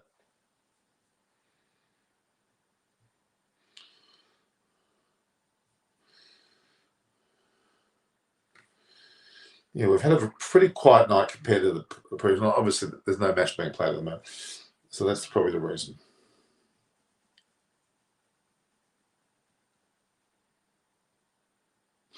Okay. Just looking at the score between, but we're going to be finishing up soon, guys. I think it's been a pretty quiet night tonight. So Bangladesh scored 8 for 122 after their 20 overs, and Australia 2 for 29. Dan Christian, who opened this time, was out for 3. Matthew Wade, who's got 19, has 2 sixes. Okay, he's been attacking, but he's still not the answer for the team. Mitchell Marsh went cheaply for 4 with Brendan McDermott at the moment, and so Australia need 94 runs of 88 balls, 6 runs, 6.4 and over. Wade goes, and McDermott goes. They're basically out the door, I'm afraid. Don't know why Dan Christian opened the batting. He wants it out the order. Fair enough.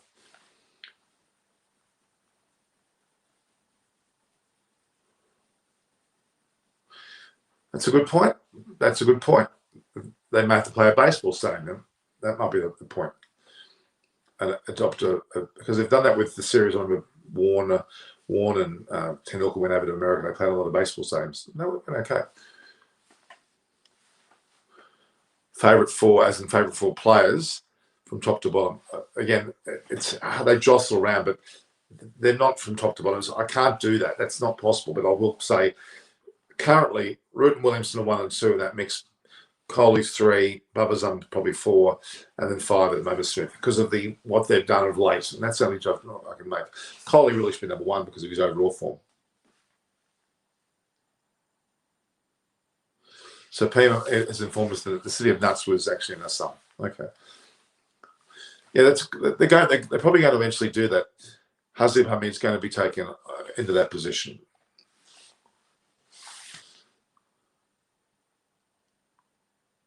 Yeah, we've talked about that already. They probably will use baseball.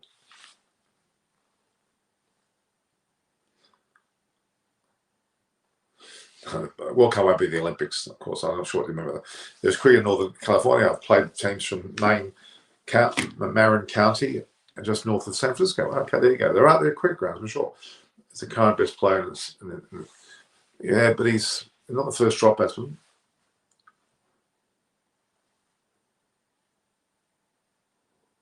All right, guys. I've got a lot of people talking between themselves, which is good. They can also ask me questions too. All right.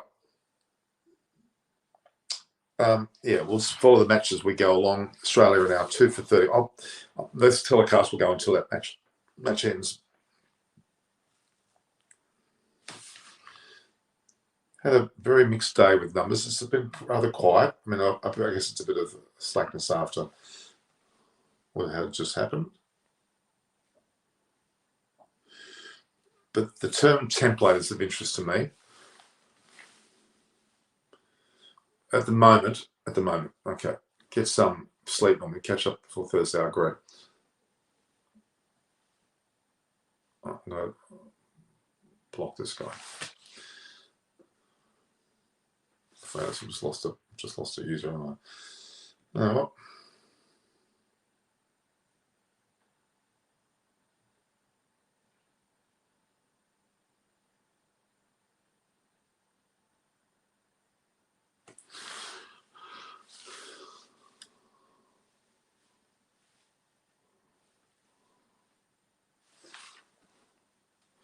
So again, the batting position for Dan Christian, I think he should go low in the order. I think he's batting a bit too high at the moment. That's my thoughts. All right, guys, we're gonna leave it at that. I'm afraid the numbers are just. I tried a bit of a format, but it didn't quite. Not playing it. Sean Marsh is, I think, effectively retired, if I'm not wrong, and Kawaj is still playing, but yeah, he's on the outer in terms of selection. And to me, he should be in that slide. I would have to argue he should be in that slide. It's quite disappointing that he's not, I must say.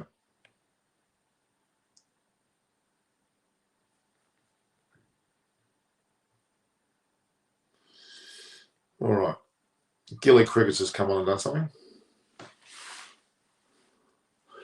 So, Munchie, Darwin Milan. Okay, are you talking about overall? Who are we talking about here?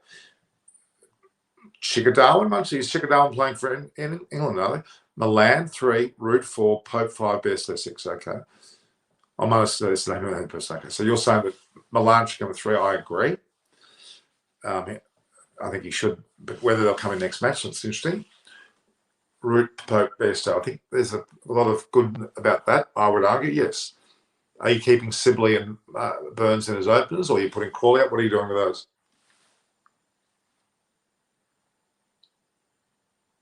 I think so. I think you're right. I've got no doubt. No doubt that's the case. Don't doubt you.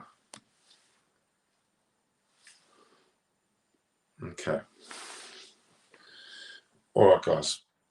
I'm just going to see. I think, Munchie, if you want, it would be nice if you came on the show.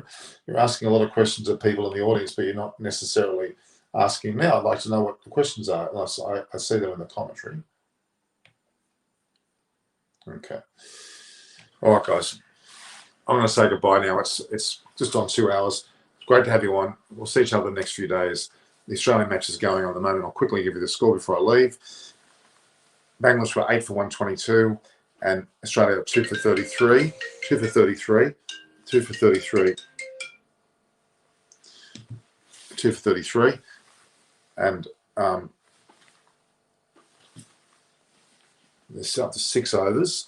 Way's still there. Way's got to do all on his own. He's been a bit late being the 5th match. They've lost the series already 3-1, possibly 4-1 if they don't win this match. So not a good situation, guys. It's pretty poor indeed. It's a very ordinary situation by a country mile. It's a lot to be wondered about there. All right. Yes, I think. What do you think, guys? Will Australia win or will they not? Make your comments in the post-comment match. We'll go from there, all right? All the best, guys. Thanks, Don. Get some rest and catch up with all you guys. See you all.